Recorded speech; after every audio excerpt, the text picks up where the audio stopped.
કાકા શું થયું બેટા? ચમ બે જણા દોડમ દોડાયા?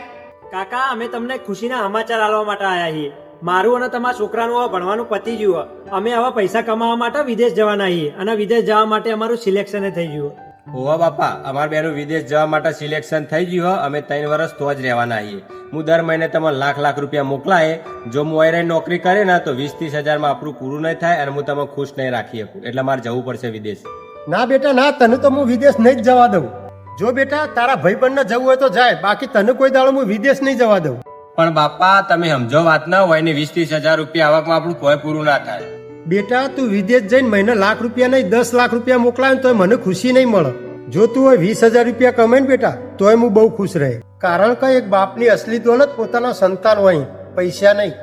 એક વાત કહું બેટા, તું વિદેશ જઈને ગમે એટલા રૂપિયા કમાય ને પણ વાર તહેવારે તું અમારા જોડે ના ને તો આપણું ઘર કેટલું ખાલી ખાલી લાગે. અને હું એવો કોઈ રૂપિયાનો ભૂસ્યો નહીં. અમારા જોડે તું હોય ને એ મારા માટે રૂપિયા જ છે.